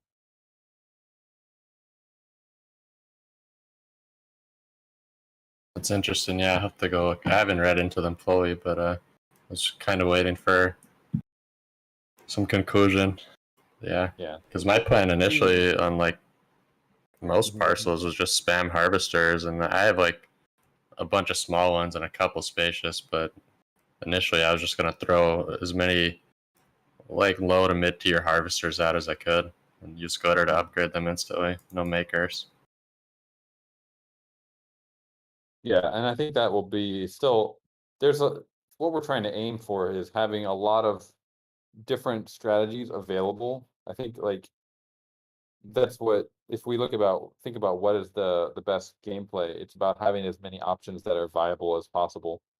So there's going to be some people who want to go all in on glitter and get everything upgraded as fast as possible, and then there's going to be some that just want to go the slow road and basically have a high but slow yield as far as an ROI over a long period of time. So we want to make as many options as possible viable for all of the parcel sizes, which recipe recipe C did have kind of a disadvantage for humbles, and it's something that's quite difficult to get around because they're basically different gameplay style completely. But I think recipe B does allow quite a few options for humbles rather than with recipe C, it was kind of punishing the humbles a little bit. Yeah, I mean, I completely agree. I've been telling people, like there is no set strategy on what's the best thing to do. It's going to depend on your holdings, your amount of ghost available, your alchemica. Just kind of like what drew me to Avagachi in the first place was that you had many angles of attack to invest in it. You could stake for ghost and be conservative and take your yield or enter into the raffle. And I mean, even that has two angles. Then you could invest all in on gotchis. You could buy a balanced portfolio. Like it's really something that makes it not so linear, because when you have this linear thing, then everybody's going to be doing the same thing, and it's going to get boring, and people are just going to go for maximum efficiency instead of something interesting. Yeah. While we're on the hangout here, I'm going to be heading off soon, but I did want to let you guys know I did push a couple updates to knowyourscholar.com. Definitely check your address in there and see. I removed the part where it kind of gives you a classification because I think there's a lot more work that needs to be done before we can confidently say that kind of language. But the updates I pushed today, it'll now show what kind of assets you have as far as parcels, how much you've crafted. Gotchi ownership is coming soon, where there's a subgraph update we need to finish before that. But it also shows how much Alchemica you have converted into Ghost, which is before it was being classified as selling, which it technically is, but you're kind of still keeping it in the ecosystem. So we have Alchemica converting to Ghost, and then we also have selling Alchemica and selling Ghost, which are also kind of metrics that are visible. So still a work in progress for sure, but let me know if your wallet looks fairly accurate. Definitely would be good to get some feedback on it. We're working on a couple other internal tools that are really useful to help prevent the sometimes our banning gets a little unfortunately targets some people who do own gotchi assets, and so going forward we're gonna try to prevent that as much as possible. So we're building out a lot of other new tools that will help prevent that.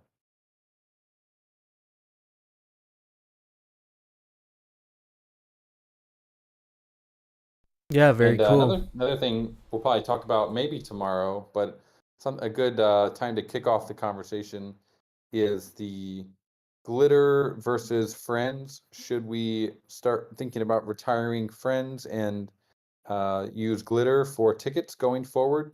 Maybe we could make the tickets purchasable with glitter or with friends. But definitely a good time to start thinking about that, because after these next couple raffles, the friends will be significantly used up compared to where they are right now. So it would be kind of a good time if we as a community are thinking we want to do that. Boy, the chat board looks like, yeah, it's gone. Are you thinking I had I was just gonna say, are Go you ahead. thinking some sort of a conversion rate for remaining friends, maybe at that time, if we decide to shift over? Maybe. I mean, for the first decision we need to make would be what is the conversion rate of glitter to tickets, and then once we've confirmed that, there'll kind of be an arb opportunity maybe between the two that people could. I'll probably just go through tickets to do that. I don't know if we necessarily need to have a conversion rate between friends and glitter. I was curious if we do remove friend staking, do you think there's some economic implications of large stakers as well as, basically what Hefe was saying, like, as I imagine there's a lot of AFK people who are just not here and they check back every few months and they're like, oh, I have 10 million friends. Okay, time to throw them in the next raffle or sell them. So like a lot of them, if it's if they're not working anymore, they're probably going to be upsetty spaghetti and come posting. So I don't know. Something to think about. I think probably a good way to do it would be to phase the friends out over a period of time. Have like a plan where we slowly reduce the rate for friends. Whereas currently it's like one ghost, one friend per day. We would basically start moving that down slowly over time. It would become superior to just to do the glitter.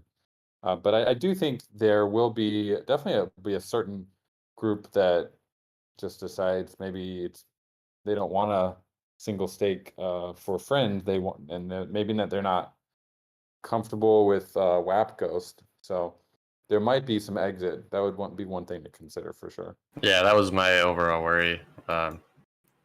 Is large ghost stakers dipping. But I think the interesting thing about glitter is that there is more utility for it.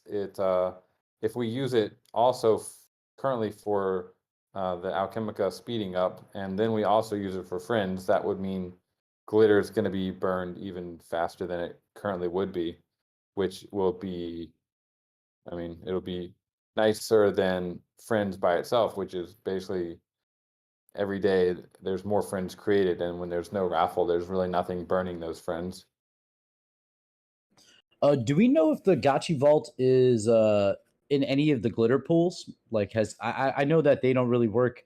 It's more passive. They're not really taking funds and moving around like that. But I just wonder if they're actually staking for glitter. I don't know. Anyone know?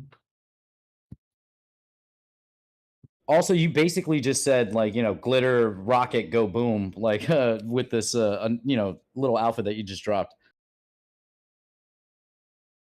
I mean, the market is going to do what the market's going to do based on all the information it knows. I would say at this point, the inflation rate of glitter is still very, very high for this year.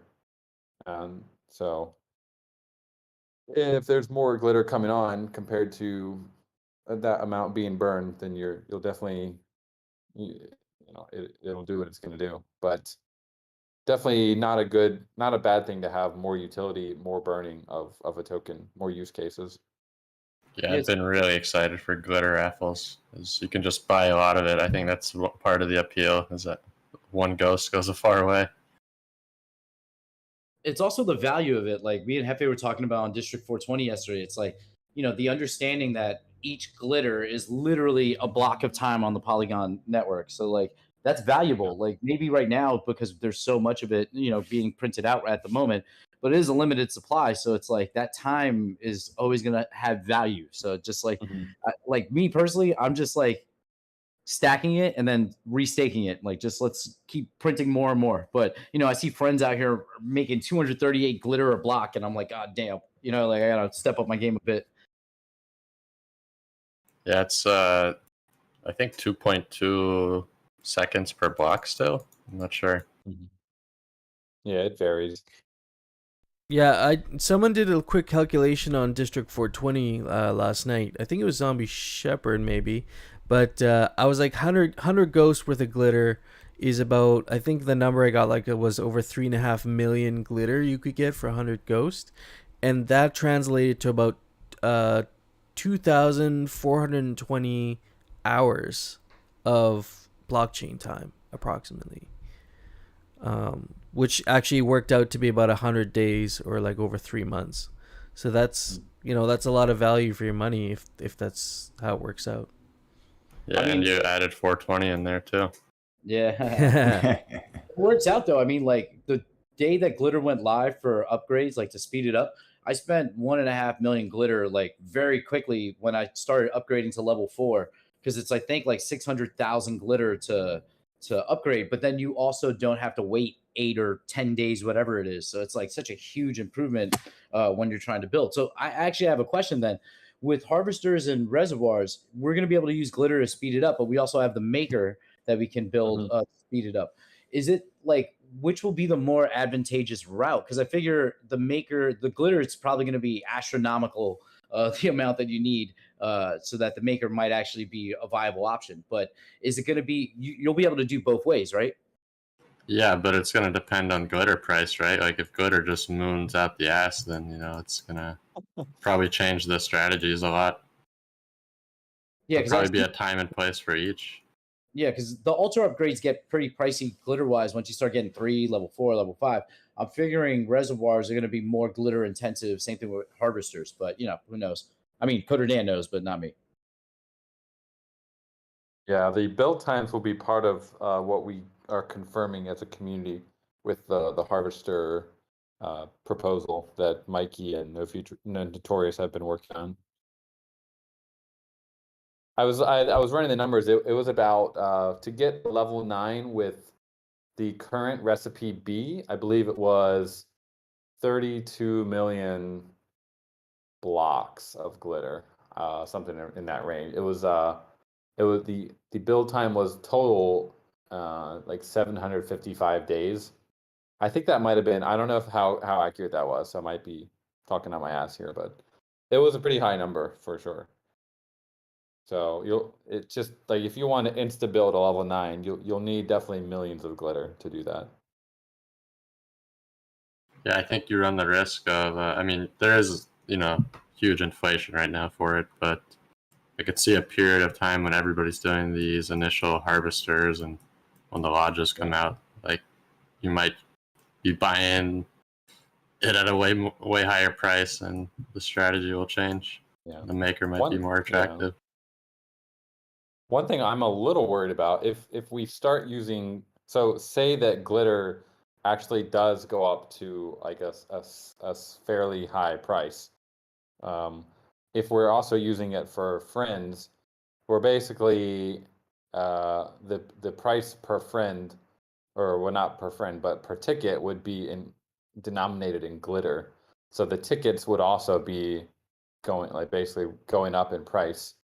The ticket kind of represents a future chance at getting an Avagachi asset.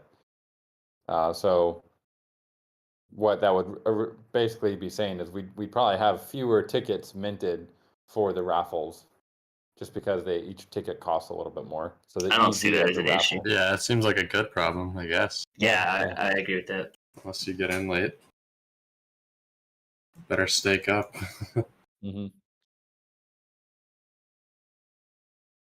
So the makers are, I think they're going to be probably revised down as far as their price, because they're probably overvalued at this point in the current recipe. I think part of the proposal will also include kind of a nerfing of the price for the maker to make it a little bit more affordable. And then if you have a spacious parcel, the maker is really built for a spacious, where you can probably get your money back by, like, if you're going to build like 64 harvesters, just that level 1, that upgrade from level 1 to level 2 for all 64 it'll still be like half a year of time, really. So you could get a decent bang for your buck with the maker having all those upgrades happening simultaneously. That's not all 64 obviously, but like up to 10. Yeah, I think that's kind of my strategy, is the low level based. Actually, I recommend this document that Notorious BTC and Mikey J put out.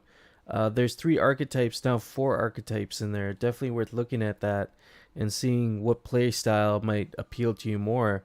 But to me, the low leveler with the MakerBot might be the way I go. It's less resource intensive. I get my money back sooner, but I do have to wait to get all the resources out, which I'm fine with doing.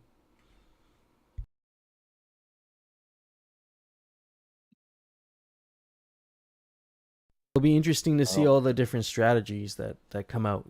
Even based on people's VRF roles, because the variance is quite high, right? So you could have some very differing levels of resources based on the VRF. Yeah, exactly. One thing I heard about a glitter, I think someone mentioned this in the chat. You could spend glitter in game to speed your gachi up for a certain number of blocks. It'd be kind of fun. That would be interesting, especially when you're fighting, gachis with better movement speed items, because I see the ones with the very rare, legendary, and godlike movement speed items, they're going to have a huge advantage in combat. But if we have these potions, what's making them kind of exclusive, I guess? Are we just going to be using glitter all the time?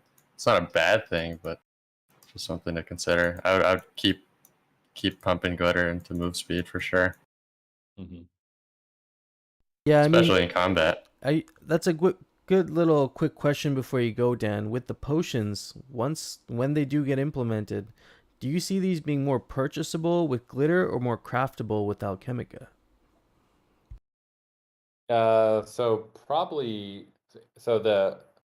One of the issues we have to handle with in-game purchases right now is the Alchemica that you have in-game. So your bag, your loot bag that you pick up, the Alchemica, it's capped at 250 right now, and it also drops if you die. All of your Alchemica is going to drop, and so it's not really ideal for crafting crafting items in game that aren't necessarily on-chain NFTs. Like a potion that you purchase probably doesn't need to be an NFT, because we don't really want to have an on-chain transaction to mint it and then burn it when you use it. I mean, we could. It's just it seems a bit wasteful to do that. Does literally everything need to be on-chain? Brother, it's kind of like Lens protocol putting likes on chain. It's like at some point you got to just be like, no, it's probably just better to keep that on IPFS or on our servers. And so if you're minting a potion, say you walk up to an NPC, you buy the potion from him, you could purchase it with Alchemica, but you'd have to have that Alchemica in your bag. And so what if you don't have any Alchemica in your bag? You wouldn't be able to purchase it. So the other option I think is a viable option is to have glitter deposits, where you can basically deposit glitter into your personal account, and then you could spend that glitter in game for basically anything. Whereas the Alchemica would be used more for on-chain crafting, and it's like a pickup that you get in the game, but you want to withdraw it to craft with it. Whereas the glitter could be something you can actually deposit in the game, and then you can spend it on all sorts of whatever you want to do with it in the game, such as buying potions. We've talked about maybe making updates, making improvements to the actual world with glitter, like spending them on roads, which kind of ties into the guild channeling stuff. Side note, I think something that'd be really cool is district governance, mayors of districts, and decorating the roads and stuff. I think we've all some of us have talked a little bit about it in the random chats, but would be cool to elect somebody, some voting power in the district based on your land. Yeah, I totally think so. Guys, I also have to get going here pretty soon. I am going to do a shameless plug and drop the GMI Gitcoin grant in the chat. I'm pretty happy with this, Dan. This is as far as I know, it's the only Aavegotchi themed focused grant right now in the Gitcoin ecosystem. And so I do see it as a nice opportunity for exposure and just make sure that everyone knows. And again, open doors for GMI in general. It's not a closed group. We want as many individuals getting involved as well. And we're just here to help Pixelcraft spread the Gotchi gospel.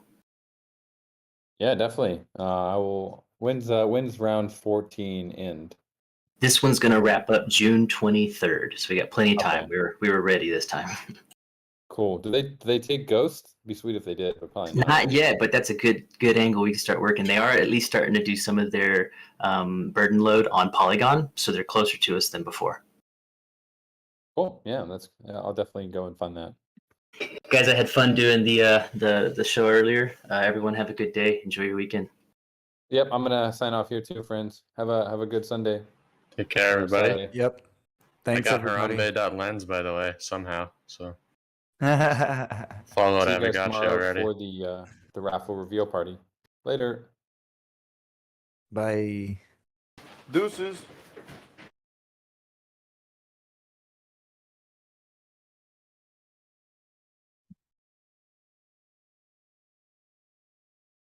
Yeah, I guess we'll end off here. This was a good hangout, little screenplay. I dropped the link for I dropped the link for the Substack too. I'll get a little summary up here for you. If anybody that missed it, you'll get an email. And I got nothing else going on this week. We got our other usual programming on the weekends, and hope you all have a good week. I have nothing else. Too, brother. Yeah. I really enjoyed the screenplay, and you guys all have a wonderful day. Yeah, it was fun. Yeah, I had a good time. Thanks, you guys too. Have a great weekend. I'll see you tomorrow. And in the name of the liquidators. Stay lucky, everybody. Later, friends.